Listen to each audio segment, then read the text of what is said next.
नमस्कार मंडळी, मी ऋतुजा घरत लोकशाही स्पेशलमध्ये तुमचं मनापासून स्वागत करते। तर मंडळी, गणेशोत्सव काही दिवसांवरच येऊन ठेपला आहे आणि सार्वजनिक गणेशोत्सव म्हटलं की पहिलं नाव आपल्या मुखात येतं ते म्हणजे लालबागच्या राजाचं। आणि आज आपण आलो आहोत लालबागचा राजा घडवणारे संतोष रत्नाकर कांबळी यांच्या कांबळी आर्ट्समध्ये। तर चला तर मग। लालबागच्या राजाला जे हात आकार देतात ते हात आहेत गुणी मूर्तिकार संतोष रत्नाकर कांबळी यांचे। गेले 3 पिढ्या कांबळी कुटुंबियांना सातत्याने राजाची सेवा करण्याचं भाग्य लाभलं आहे। त्यामुळे लालबागचा राजा ही संतोष रत्नाकर कांबळी यांची फक्त कला नाही तर ओळख सुद्धा बनली आहे।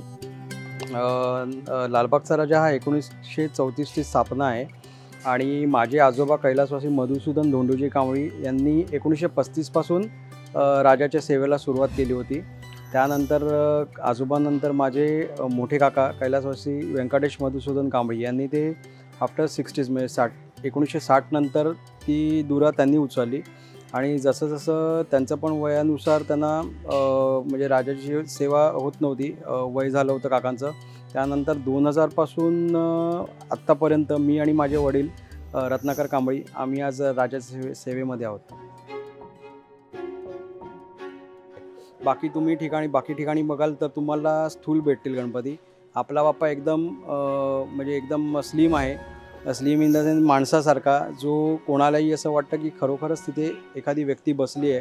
जेव्हा राजाच्या दर्शनाला येतात तर ते आम्ही पूर्ण बॉडी स्ट्रक्चर हे माणसासारखं ठेवलेलं आहे, जे स्टोरीनुसार होतं। आणि त्याच्यामध्ये एक आमचे भाव असतात की आम्ही राजाच्या पद्धतीने थोडा तिरका बसवलेला असतो, मान थोडी एक स्लाइटली त्याची तिरकी असते, जेणेकरून आपण जेव्हा आपली व्यक्ती आपल्याला भेटायला येते आणि आपण जे लाडानी त्यांच्याकडे बघून जेव्हा स्वागत करतो ते सगळे भाव तुम्ही राजावर बघाल।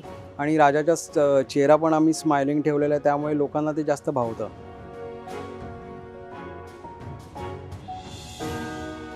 लालबागच्या राजाचं पाद्यपूजन सोहळा असतो। पाद्यपूजन सोहळा काय असतो की एक मूर्तिकार आणि मंडळ ह्यांचं जे नातं आहे तर ते आम्हाला म्हणजे आपलं असतं की बाबा तुम्ही हे अमुक त्याचं बिदागी म्हणजे ॲडव्हान्स एक देणं असतं आणि मातीची पूजा केली जाते। तर पूर्वी मातीची पूजा केली जायची, मग आता नंतर मंडळाने तो आम्ही उजवा पाऊलचं मातीचाच पाऊल असतो ते पाऊलाची पूजा आणि सुपारीची पूजा केली जाते पायपूजनाला।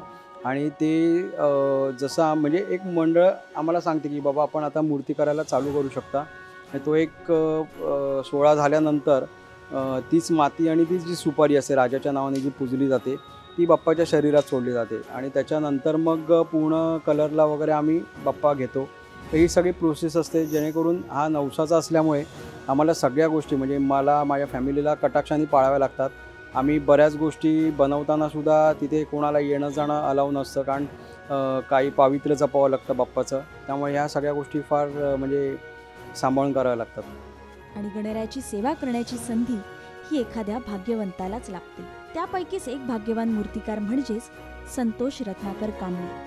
आणि लालबागच्या राजाची सेवा करण्याची ही जबाबदारी ते लीलया पेलत आहेत। आणि बस आम्ही राजाची सेवा खूप एन्जॉय करतो। आज लोकांना जे राजाचे आशीर्वाद भरभरून मिळतात त्यापेक्षा म्हणजे मोठं आमच्यासाठी कुठलीच गोष्ट नाही आहे। आणि असंच राजांनी सगळ्यांचं आयुष्य सुखकर करावं हीच राजाचरणी मी प्रार्थना करेन।